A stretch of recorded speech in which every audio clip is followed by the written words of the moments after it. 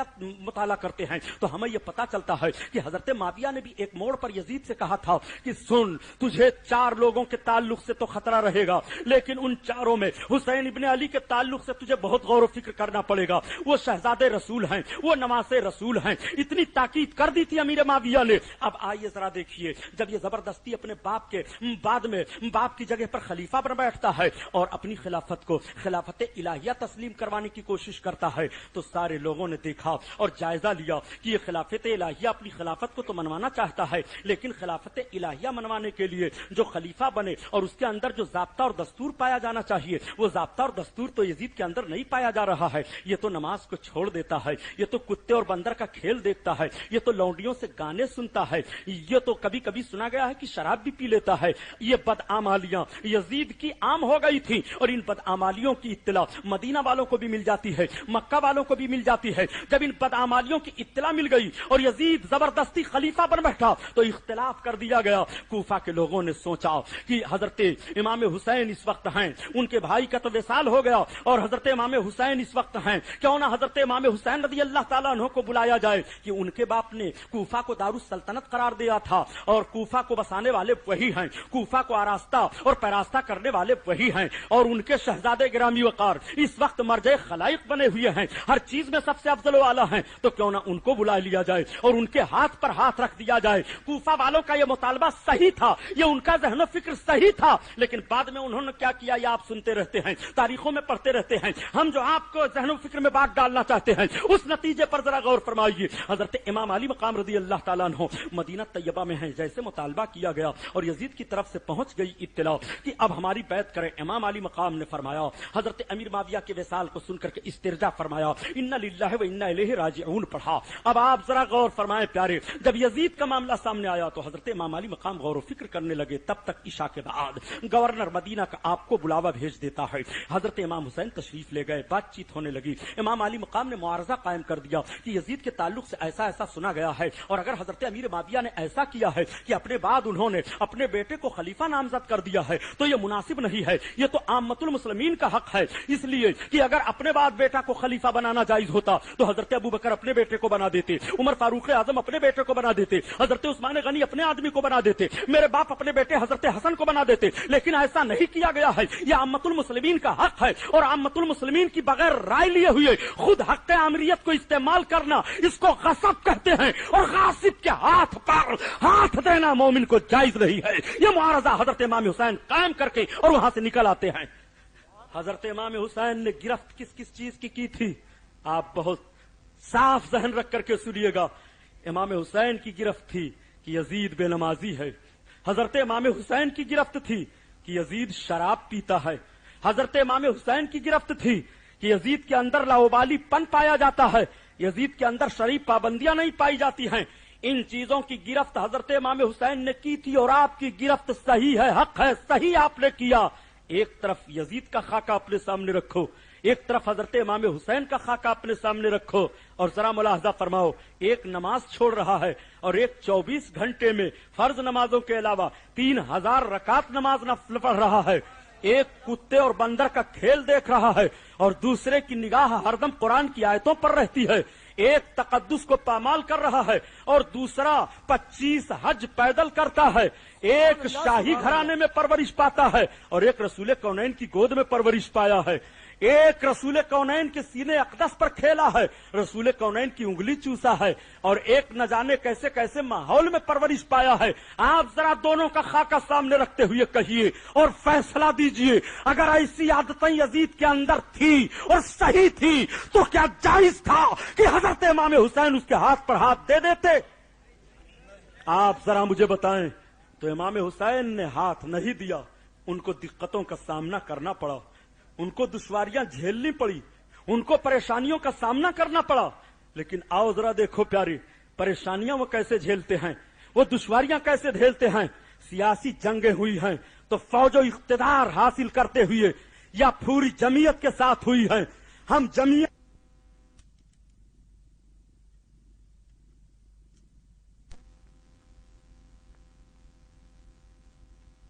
ہمارے سامنے بہت سے لوگ رہے لیکن جب لوگ کہہ دیا کرتے ہیں کہ امام حسین نے حکومت کی بغاوت کر دی تھی اور یزید کو امیر المومنین نہیں مانا تھا، یزید کے فوجیوں نے ان کو کربلا کے میدان میں شہید کر دیا، اس بات کو بہت لمبا چوڑا بڑھا کر کے آپ لوگ پیش کیا کرتے ہیں۔ میں عرض کرتا ہوں نادان، اپنے ذہن کی گندگی کو صاف کر لے، اور تیرے ذہن و فکر میں امام علی مقام کے تعلق سے جو کوڑھ کی بیماری پیدا ہو گئی ہے اس کا علاج کر لے۔ یزید کی حمایت نہ کرنا حق طور پر، آپ ذرا ملاحظہ فرمائیں تو دیکھیں اور غور و فکر کریں کہ امام علی مقام اگر یزید کے حکومت کی بغاوت کرتے اور اس کے لیے آپ اقتدار کے خواہاں ہوتے تو امام حسین کو 20,000 لشکری مل رہے ہیں، مگر وہ انکار کر رہے ہیں۔ امام حسین کو مکہ میں روکا جا رہا ہے، مدینہ شریف میں روکا جا رہا ہے، اور مکہ مدینہ کے لوگ کہہ رہے ہیں کہ یا ابن رسول اللہ آپ تشریف فرما رہیے، ہم سب لوگ آپ کے ہاتھ پر ہاتھ دے رہے ہیں، آپ یہاں مرجع خلائق ہیں، آپ یہی سے رشد و ہدایت کا پیغام جاری کیجیے۔ ساری دنیا کے مسلمان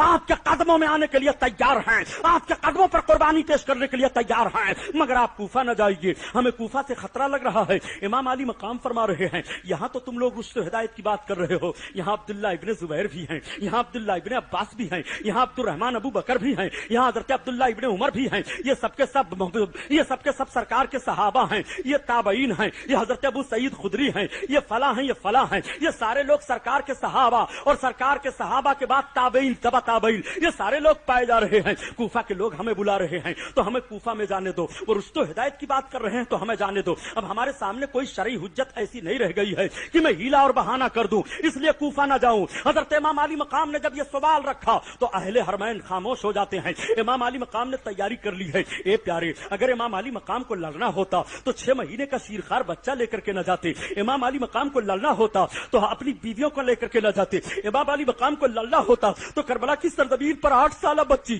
سکینہ کی آہوزاری سننے کے لیے سکینہ کو نہ لے کر کے جاتے، امام علی مقام کو لڑنا ہوتا تو اپنے بیٹے بیمار کو نہ لے کر کے جاتے، حضرت امام علی مقام کو لڑنا ہوتا تو اپنی بہن حضرت زینب کو لے کر کے نہ جاتے۔ میں آپ سے پوچھنا چاہتا ہوں، کوئی بھی اپنے مخالف سے جب جنگ کرنے کے لیے جاتا ہے تو بتاؤ کیا 6 مہینے کا شیرخوار بچہ لے جایا جاتا ہے؟ کیا بیمار لے جایا جاتا ہے؟ کیا عورتوں کو پیش کیا جاتا ہے؟ کیا بچیاں چھوٹی چھوٹی لے جائی جاتی ہیں؟ نہیں نہیں، آپ کو کہنا پڑے گا میدان جنگ میں دشمن کے مقابلے میں بڑے بڑے بہادروں کو لے جایا جاتا ہے، شہسواروں کو لے جایا جاتا ہے، جنگ کرنے والوں کو لے جایا جاتا ہے۔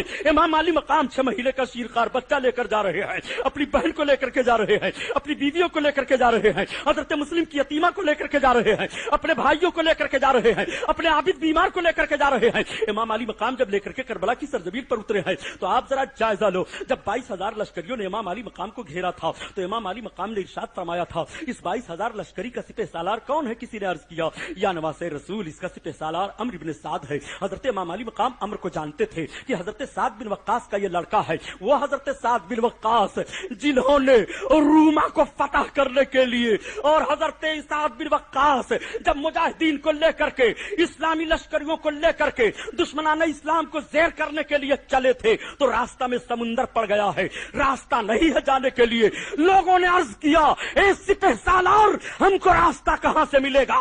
تو حضرت سعد بن وقاص کہتے ہیں نہ طاعت پر، نہ تقوی پر، نہ زہد و اتقا پر ہے، ہمارا ناز جو کچھ ہے محمد مصطفیٰ پر ہے۔ یہ کہتے ہوئے حضرت سعد بن وقاص نے سمندر میں اپنے گھوڑے کو تیرا دیا تھا اور کہا تھا اسلامی مجاہدوں میرے پیچھے پیچھے آؤ، میرے پیچھے پیچھے آؤ۔ اسی کی ترجمانی ڈاکٹر اقبال نے کی ہے، دیازا کبھی یورپ کے صحراؤں میں اور کبھی یورپ کے کلیساؤں میں، دشت تو دشت ہے دریا بھی نہ چھوڑے ہم نے، اور بحر ظلمات میں دوڑا دیے گھوڑے ہم نے۔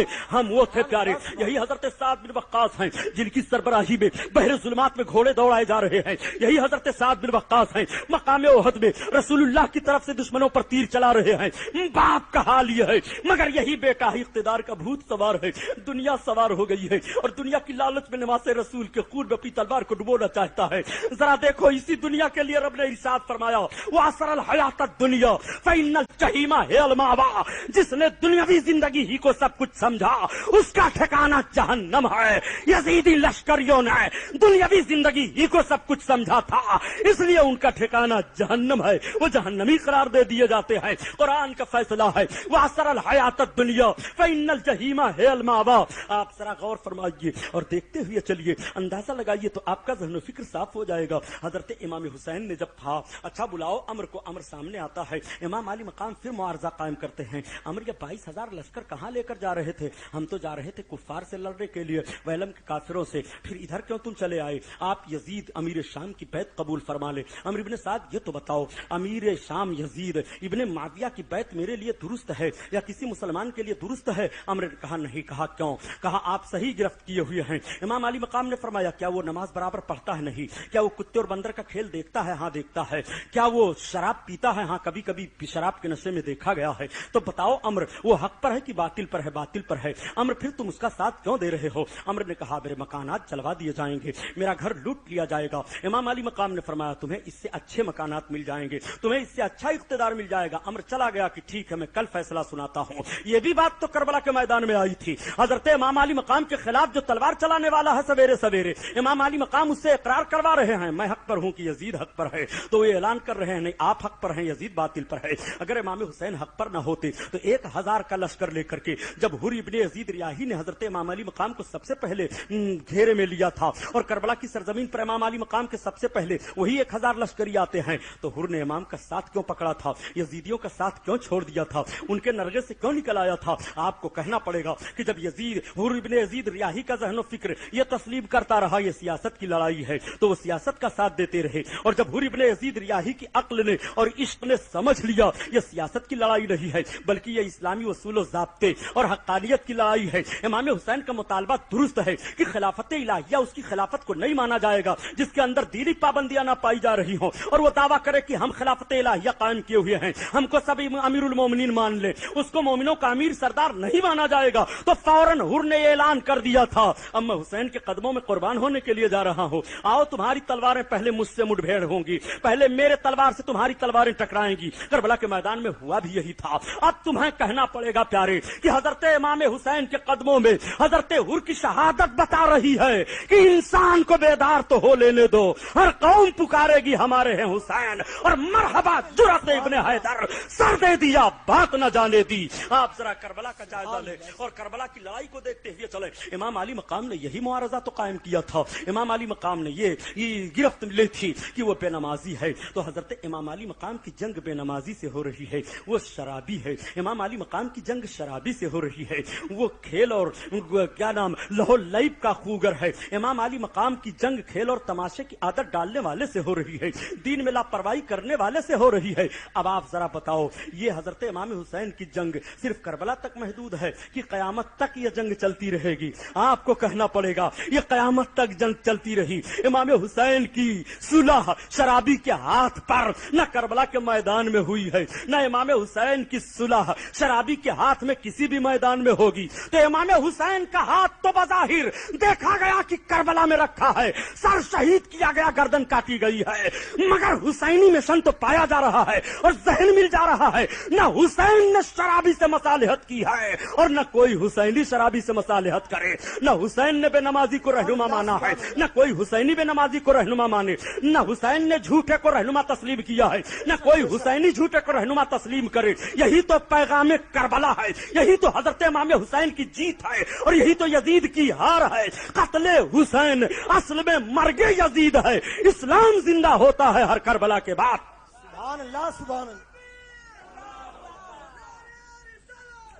میرے دوست مجھے کچھ کہہ لینے دو، ٹائم کم ہے۔ درود شریف پڑھو، اللہم صلی علی سیدنا مولانا محمد معدن الجود والکرم وعلی آلہ وبارک وسلم صلاۃ و سلام علیک یا رسول اللہ۔ اچھا ایک بات اور بتا دوں پیارے، جب ہم اور آپ حضرت امام حسین کا خاکہ اپنے ذہن میں لاتے ہیں اور نورانی ماحول ان کا ہمارے ذہن میں مرتب ہوتا ہے تو ضرور ہمارے آنکھیں بھیگ جاتی ہیں کہ ظالموں نے آپ کے جسم پاک پر گھوڑے دوڑا دیے، ظالموں نے آپ کے سامنے آپ کے شیر خوار بچے پر تیر چلایا، آپ کے سامنے آپ کے جوان بیٹے کی گردن کاٹی ہے۔ امام علی مقام نے سب کچھ برداشت کیسے کیا؟ امام علی مقام بشریت کے بھی تاجدار ہیں، امام علی مقام روحانیت کے بھی تاجدار ہیں۔ امام حسین کی بشریت تو کربلا کے میدان میں ملاحظہ کرو کہ جوان بیٹے کی قربانی وہ ملاحظہ فرما رہے ہیں، شیر خوار بچے کو اپنی گود میں لیے ہوئے ہیں، اپنے خیمے میں جا کر کے عورتوں کو صبر کی تلقین فرما رہے ہیں، عورتوں کی چیخ بلند ہو جاتی ہے۔ یہ بشریت کا ماحول ہے جو سمجھا بجھا رہا ہے، یہ بشری تقاضا ہے جو صبر کی تلقین کر رہا ہے، یہ بشری تقاضا ہے جو کبھی آنکھوں سے آنسو بھی گر جاتے ہیں، یہ بشری تقاضا ہے جو اپنے خیمے کو جلتا ہوا بھی دیکھ رہا ہے، یہ بشری تقاضا ہے جو پیاس کی شدت کو بھی برداشت کر رہا ہے، یہ بشری تقاضا ہے جو بھوک کے ماحول کو بھی برداشت کر رہا ہے۔ ارے پیارے سنو، امام حسین کو بھوک کیا ستائے گی؟ یہ تو ہم کو اور آپ کو جملہ کہہ کر کے تفہیم کے لیے انداز پیش کیا جاتا ہے۔ امام علی مقام کی ماں حضرت فاطمہ زہرا کا حال تو یہ تھا کہ ایک مرتبہ اللہ کے رسول صلی اللہ علیہ وسلم اپنی بیٹی کے گھر آ گئے۔ باپ کو بیٹی کے گھر جانا یہ سنت رسول ہے، اور بیٹی کا اپنے باپ کے گھر آنا الحمدللہ یہ حضرت خاتون جنت فاطمہ کی سنت ہے۔ اللہ کے رسول صلی اللہ علیہ وسلم اپنی فاطمہ کو دیکھنے کے لیے تشریف لے گئے۔ رسول کونین کی نگاہ پڑی کہ میری بیٹی فاطمہ نماز پڑھ رہی ہیں، مگر فاطمہ کے جسم پر لرزہ طاری ہے، فاطمہ کا جسم کانپ رہا ہے اور بدن بہت کاہل ہو گیا ہے۔ نبی کونین صلی اللہ علیہ وسلم تشریف فرما ہیں۔ خاتون جنت جب نماز پڑھ کر کے فارغ ہوتی ہیں اور اپنے باپ کا چہرہ دیکھا، اٹھ کر کے کھڑی ہو گئیں۔ سرکار بھی قیام فرما ہو گئے، آقا کریم کے قدم کو بوسا دیا، اپنے باپ کے ہاتھ کو چوما۔ رسول کونین نے اپنی بیٹی کی پیشانی کا بوسا لیا، فاطمہ کی کلائی کو چوم لیا۔ رسول کونین کی مقدس زبان واہ ہوتی ہے، وہ میرے سرکار کی مقدس زبان کہ جس کے لیے جو کچھ کہہ دیں وہ فوراً ہو جائے۔ اسی لیے تو اعلیٰ حضرت عظیم البرکت فرماتے ہیں، مرد مومن تو نبی کی زبان کو دیکھنا چاہتا ہے۔ ارے دیکھ نبی کی زبان کیا ہے، وہ زبان جس کو سب کن کی کنجی کا ہے، اور اس کی نافذ حکومت پہ لاکھوں سلام، لاکھوں سلام۔ اللہ کے رسول ارشاد فرماتے ہیں، میری بیٹی فاطمہ یہ بتاؤ تم کمزور کیسے ہو گئی ہو؟ بیٹی تم نماز پڑھ رہی تھی، تمہارا جسم کیسے ہل رہا تھا، نقاہت بہت ہے۔ تب تک آنکھوں میں آنسو چھلک آئے، باپ سے شکایت منظور رہی ہے۔ نبی کونین کی بارگاہ میں عرض گزار ہوتی ہیں، ابا حضور میں شکایت کے طور پر نہیں کہہ رہی ہوں، جب آپ نے پوچھ لیا تو میں بتائے دے رہی ہوں۔ ابا حضور آج 3 دن کا عرصہ گزر گیا، گھر میں کھانے کے لیے کچھ رہی ہے، اس فاطمہ کے گھر میں کھانے کے لیے کچھ رہی ہے جس کے باپ کا یہ اختیار ہے۔ فرماتے ہیں، اے عائشہ اگر میں چاہوں تو میرے ساتھ سونے چاندی کے پہاڑ چلائیں۔ اس رسول کا اختیار بھی ملاحظہ فرماتے چلیے، اور رسول کی قناعت والی زندگی بھی دیکھتے چلیے۔ رسول کونین جس کو عطا فرما دے اس کے دولت اور دھن کا شمار ہی نہیں ہے، لیکن رسول اپنی بیٹی کو کس طرح سے تعلیم دے رہے ہیں۔ میرے آقا نے جیسے پوچھ لیا ہے، خاتون جنت عرض کرتی ہے، یا رسول اللہ آج 3 دن کا عرصہ گزر گیا، گھر میں کھانے کے لیے کچھ نہیں ہے، تھوڑا سا جو علی لائے تھے، میں نے اس کا آٹا تیار کیا اور گوندھ کر کے جب روٹی تیار کی تو دروازے پر فقیر نے سوال کر دیا، یا رسول اللہ آدھی روٹی تو فقیر کو دے دیا اور آدھی روٹی دونوں شہزادوں کو کھلا دیا، ہم اور علی پانی سے افطار کر لیتے ہیں، یا رسول اللہ صرف ہمارا حال یہ ہے۔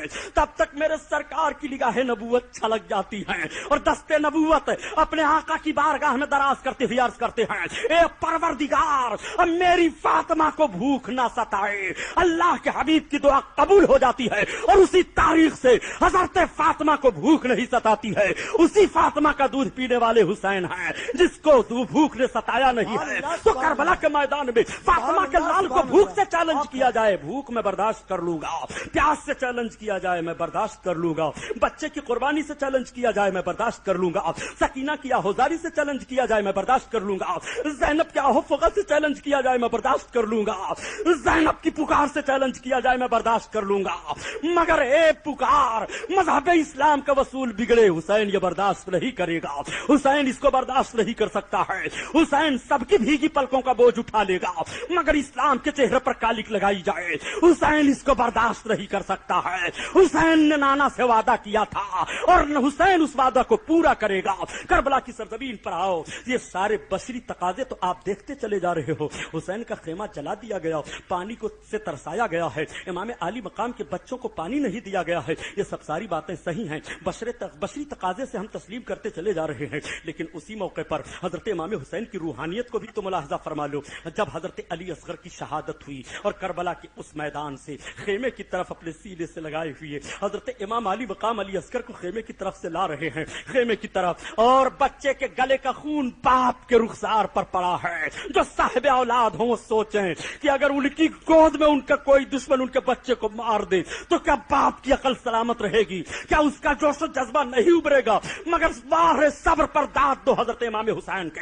امام علی مقام نے ذہن و فکر دے دیا ہے اور یہ بتا دیا ہے ان اللہ مع الصابرین، اللہ صبر کرنے والوں کے ساتھ ہے۔ اسی لیے ہم کہا کرتے ہیں کہ اگر نماز کا معاملہ ہو تو بھی حسین کو کربلا کے میدان میں دیکھ لو، اور صبر کا معاملہ ہو تو بھی حسین کو کربلا کے میدان میں دیکھ لو۔ امام حسین ان الصلاۃ، امام حسین یا ایھا الذین آمنوا استعینوا بالصبر والصلاۃ کی تفسیر کربلا کی سرزمین پر دکھائی دے رہے ہیں۔ صبر کی تفسیر دیکھو، صلاۃ کی تفسیر دیکھو تو حضرت امام حسین کی ذات دکھائی دے رہی ہے۔ امام علی مقام حضرت علی اصغر کو اپنے خیمے کی طرف لا رہے ہیں۔ ٹھیک اسی وقت کا واقعہ 10 محرم کی تاریخ ہے۔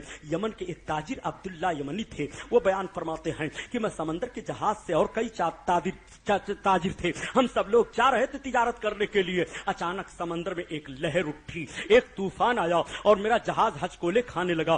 جہاز کے ناخدا نے یعنی اللہ نے اعلان کر دیا کہ اب جہاز ڈوب جائے گا۔ سارے لوگ چیخنے چلانے لگے تو عبداللہ یمنی کہتے ہیں کہ میں نے مدینہ شریف کی طرف رخ کیا اور عرض کیا یا حسین ابن علی، یا حسین ابن علی، یا حسین ابن علی اغثنی، اے حضرت امام حسین میری مدد کرو، امام حسین میری مدد کرو۔ عبداللہ یمنی بیان کرتے ہیں کہ آنکھوں سے آنسو جاری تھے، زبان سے یہ الفاظ بے ساختہ نکل رہے تھے کہ میری نگاہ دیکھ رہی ہے کہ سمندر میں پانی کی سطح پر امام علی مقام چلتے ہوئے دکھائی دے رہے ہیں، پانی کی سطح پر، پانی کی لہروں پر امام علی مقام اپنے قدم پاک کو رکھتے ہوئے دکھائی دے رہے ہیں۔ حضرت امام علی مقام چلے آ رہے ہیں۔ آپ کہو گے امام علی مقام پانی کی سطح پر چلے، تو پانی کی سطح پر چلنا کوئی تعجب کی بات نہیں ہے۔ پانی کی سطح پر تو کشتی بھی تیرا کرتی ہے، پانی کی سطح پر تو بڑے بڑے جہاز بھی تیرا کرتے ہیں۔ امام علی مقام پانی کی سطح پر چلتے ہوئے آئے اور آنے کے بعد آپ نے اپنے دستے کرم کو آگے بڑھایا اور جہاز کو آپ کا ہاتھ لگنا تھا کہ سمندر کا بھنور رک جاتا ہے، طوفان رک جاتا ہے اور جہاز صحیح سالم چلنے لگتا ہے۔ میں نے عرض کیا سرکار میں یہ کیا دیکھ رہا ہوں؟ ارشاد فرماتے ہیں تم دیکھ رہے ہو وہ صحیح دیکھ رہے ہو۔ اس وقت میں کربلا کے میدان میں ہوں، یزیدی لشکریوں نے مجھے گھیر لیا ہے، میرا بچہ یہ شیرخوار علی اصغر ہے پیاسا تھا، پانی لینے کے لیے میں نے ان کے سامنے پیش کیا کہ اچانک ایک دشمن نے تیر مار دیا، میرے بچے کے حلق میں تیر لگ گیا، میرا بچہ شہید ہو گیا۔ میں اپنے بچے کو اٹھا کر کے خیمے کی طرف لا رہا تھا، اے عبداللہ یمنی تب تک تمہاری آواز آئی، میں نے توجہ کی تو دیکھ رہا ہوں کہ تم ڈوب رہے ہو۔ ایک طرف کربلا کا تاجدار سمندر کے لہروں میں اپنے چاہنے والے کو ڈوبتے ہوئے بچا رہا ہے اور دوسری جانب اپنی گود میں اپنے لختے جگر کو لے کر کے خیمے کی طرف جا رہا ہے۔ جب ادھر نگاہ دوڑاؤ تو یہ حسین کی بشریت ہے اور جب ادھر نگاہ دوڑاؤ تو یہ حضرت امام حسین کی روحانیت ہے۔ اسلام کے دامن میں اس کے سوا کیا ہے؟ یک ضرب ید اللہ، یک سجدہ شبیری، انسان کو بیدار تو ہو لینے دو، ہر قوم پکارے گی ہمارے ہیں حسین۔ سبحان اللہ، سبحان حضرت امام حسین کو کہاں کہاں سمجھو گے؟ اس لیے امام حسین کی شان میں توہین کر کے اپنی عاقبت کو برباد نہ کرو۔ امام حسین کا سر اقدس جب شام میں دمشق شہر میں یزید کے سامنے پیش کیا گیا تھا تو یزید نے پوچھا بچے کھچے لوگ ہیں؟ کہا ہاں۔ کہا کون؟ کہا حسین کی بہن زینب ابن علی۔ کہا زینب کو بلاؤ۔ حضرت زینب پیچھے سے جواب دے رہی ہیں تجھے شرم نہیں آتی، تجھے غیرت نہیں آتی کہ تیرے گھر کی عورتیں تو پردہ میں رہے اور رسول اللہ کی شہزادی کو تو پردہ کرنا چاہتا ہے؟ اس نے کہا زینب صرف میں نے اس لیے بلایا ہے، جو باتیں ہوئی تمہارا بھائی اگر حق پر ہوتا تو خدا اسے مدد دیتا۔ حضرت امام زین العابدین نے فرمایا بہن خاموش رہو، میں جواب دیتا ہوں۔ پھوپھی جان آپ چپ رہو۔ حضرت امام زین العابدین نے قرآن کی آیتوں کو تلاوت کیا جس کا مفہوم یہ ہے کہ کسی کو وہی چیز پہنچتی ہے دنیا میں جس کو اس کی پیدائش سے پہلے اس کے رب تعالیٰ نے اس کے مقدر فرما دیا ہے۔ میرے باپ کے حق میں رب تعالیٰ نے شہادت کو مقدر فرما دیا تھا، میرے باپ کو شہادت مل گئی۔ یزید نے کہا زینب تم اپنے بھائی کے خون کا بدلہ لے لو، میں اپنے گھر کے ساری عورتوں کے زیورات کو اور شاہی خزانے سے زیورات منگا کر کے جتنی ضرورت ہو سب کچھ تمہیں دے دیا جاتا ہے۔ حضرت امام حسین کی بہن حضرت زینب رو پڑی، انہوں نے کہا ظالم میرے بھائی کے خون کا بدلہ زیورات ہے، میرے بھائی کے خون کا بدلہ زیور نہیں ہے کہ جس سے پہن کر کے کوئی عورت سجے اور سمرے، میرے بھائی کے خون کا بدلہ جہنم سے آزادی ہے، میرے بھائی کا خون بہا ہے تو نانا کی امت بچ گئی ہے، جہنم کا شعلہ بجھ گیا ہے، میرے حسین کے خون کا بدلہ یہ ہے۔ سبحان اللہ، حق ہے، سبحان میرے اللہ، دوست سبحان اللہ۔ حضرت امام حسین پر قربان جاؤ۔ امام حسین سے محبت رکھو. آقا ارشاد فرماتے ہیں من ماتا فی حب آل محمد فہو مومن. جو آل محمد کی محبت میں مرا وہ مومن ہے. علماء اس کی تشریح فرماتے ہیں کہ جو حضرت امام حسن حسین سے محبت کرے گا مرنے سے پہلے پہلے اس کو دنیا میں توبہ کی توفیق مل جائے گی. وہ توبہ کر کے مرے گا, مومن بن کر کے مرے گا. وہ حضرت امام حسین کی ذات ہے. سرکار کے توسل سے آج بھی امام حسین پر درود پڑھ رہے ہو. تمہاری نماز مکمل نہیں ہوگی جب تک امام حسین پر درود نہیں پڑھو گے سرکار کے توسل سے. ذرا نماز میں جب بیٹھتے ہو پڑھنے کے لیے التحیات اور اس کے بعد درود پڑھتے ہو اللہم صلی علی سیدنا مولانا وعلی آل سیدنا مولانا محمد. اے اللہ رحمت نازل فرما ہمارے سرکار حضور پر اور ہمارے آقا کی آل پر. صحابہ نے پوچھا تھا یا رسول اللہ آپ کی آل کون ہے؟ سرکار نے فرمایا میری آل حسن ہے حسین ہے. تو سرکار کے توسل سے آج بھی تم نماز میں ان پر درود پڑھ رہے ہو. کوئی جگہ کوئی مقام ہے جو ذکر حسین سے خالی ہو؟ کوئی ایسی جگہ ہے جو حضرت امام حسین کی تاریخ نہ پائی جا رہی ہو؟ ارے دنیاوی مزاج اور جمہوریت لے لو تو جمہوریت کا نظام بھی سب سے پہلے کربلا کے میدان سے ملتا ہے. امام علی مقام نے یہ معارضہ تو قائم کیا تھا کہ یہ حق عامت المسلمین کا ہے, سارے مسلمان فیصلہ کریں. آج یہی تو جمہوریت کا نظام دیا جاتا ہے کہ سارے لوگ اپنے جس کو اپنا رہنما اور اپنا قائد تسلیم کریں وہی ہمارا قائد ہوگا, وہی ہمارا گائیڈ ہوگا, وہی ہمارا رہنما ہوگا. یہ بھی ذہن و فکر اگر ہمیں مل رہا ہے تو کربلا کے میدان سے حضرت امام حسین سے مل رہا ہے. جمہوریت کا نظام حسین سے ہے, جمہوریت کی فلاح و بہبودی حضرت امام حسین سے ہے, جمہوریت کی مضبوطی حضرت امام حسین سے ہے. جمہوریت میں ہر امیر و غریب مسکراہٹ کے ساتھ اپنے جیون کو بتائے, یہ پیغام حضرت امام حسین سے مل رہا ہے. اسی لیے جوش ملی آبادی نے کہہ دیا کہ انسان کو بیدار تو ہو لینے دو, ہر قوم پکارے گی ہمارے ہیں حسین. سبحان اللہ سبحان اللہ. سارا مزاج حضرت امام حسین کے قانون سے انسانیت کا مل رہا ہے. آج کہاں ہیں وہ لوگ جو حضرت امام حسین کے مشن پر ریسرچ کر رہے ہیں؟ حضرت امام حسین نے جو جیون کا دستور کربلا کے میدان میں دے دیا ہے, اس طور پر زندگی بتا کر کے ایک نوجوان دیکھے تو سیاسی فلاح بھی اس کے لیے ہے, دنیاوی کامیابی بھی اس کے لیے ہے, اور اس کی آخرت میں اس کے لیے روشنی ہی روشنی ہے. وہ حضرت امام حسین ہیں. امام حسین کو تاجداری کی ضرورت کیا ہے؟ شاہست حسین بادشاہ ہست حسین, دین ہست حسین دین پناہ ہست حسین. حسین کا نام دین ہے اور دین کا نام حسین ہے. حسین شاہ بھی ہیں, حسین بادشاہ بھی ہیں.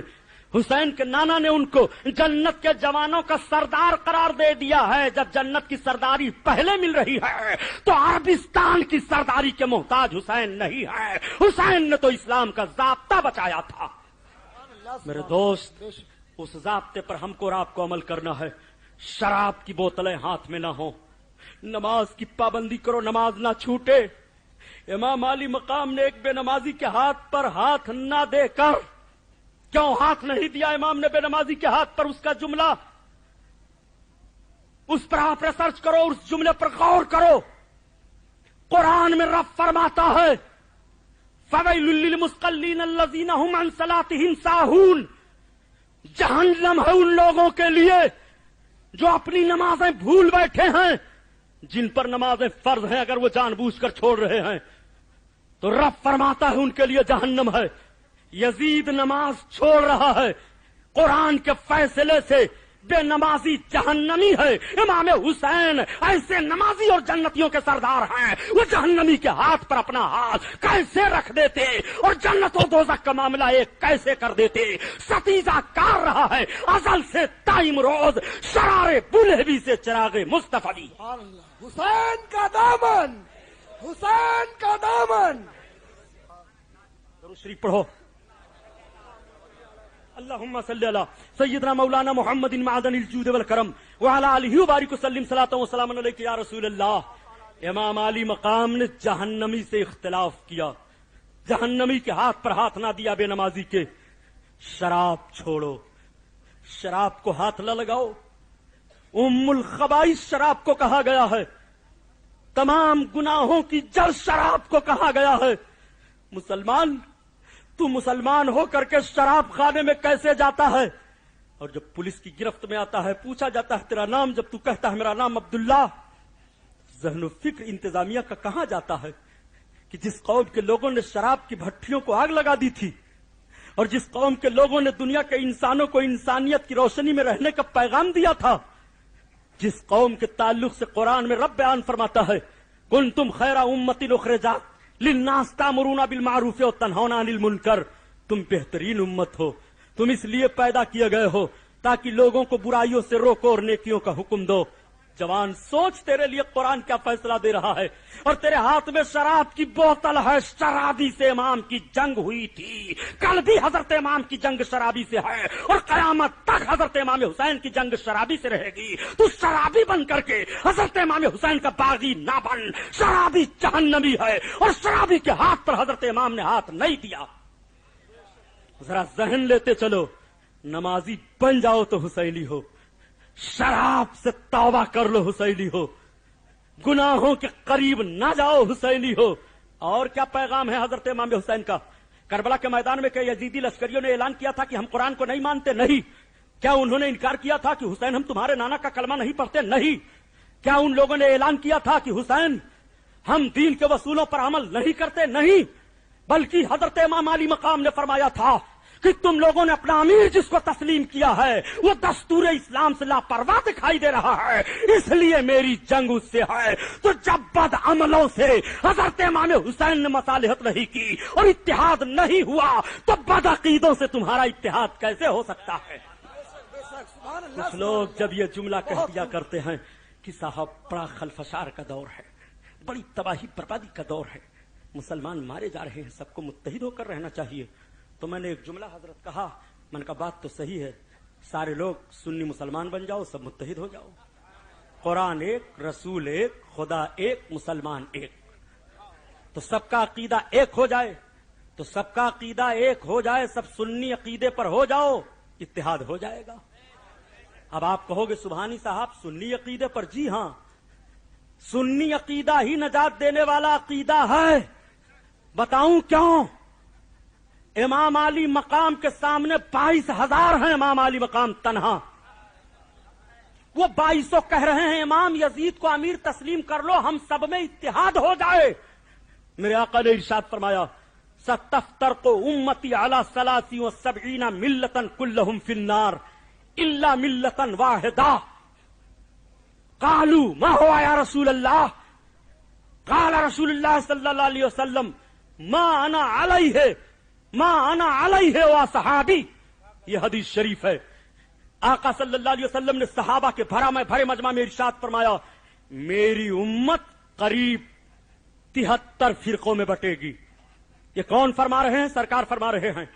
تو جب سرکار نے بتا دیا کہ 73 فرقوں میں امت بٹ جائے گی تو کوئی متحد کر سکتا ہے؟ بولو۔ تو ذرا ان لوگوں سے پوچھو جو سب کہتے ہیں کہ دال بھی ایک میں ہو، چاول بھی ایک میں بھی ہو، مرچا بھی ایک میں بھی ہو، زہر بھی ایک ہی میں ہو، تو سب مر جائیں گے کہ رہیں گے؟ آقا فرماتے ہیں 73 فرقے ہوں گے، سب جہنم میں جائیں گے 72، الا ملتا واحدہ، ایک فرقہ جنتی ہوگا۔ پتا یہ چلا کہ 72 کی جگہ ہے جہنم، تو وہ 72 تو ایک جگہ رہ سکتے ہیں، لیکن جو ایک فرقہ جنتی ہے وہ 72 کے ساتھ نہیں رہے گا۔ تمہارا 72 اسٹیج ایک ہو جائے گا، مگر سنی کا اسٹیج ایک رہے گا، وہ 72 کے ساتھ نہیں مل سکتا ہے۔ نعرہ تکبیر، نعرہ رسالت، مسلک اعلی حضرت تاجدار کربلا کانفرنس علامہ سبحانی صاحب قبلہ، علامہ سید سہیل اشرف صاحب قبلہ، عوام اہل سنت، نوری مسجد۔ میرے آقا سے صحابہ نے پھر پوچھا یا رسول اللہ ایک فرقہ جنتی ہوگا، اس جنتی فرقے کی پہچان ہے؟ ہاں۔ آقا فرماتے ما انا علیہ و صحابی، جس راستہ پر میں ہوں میرے صحابہ ہیں۔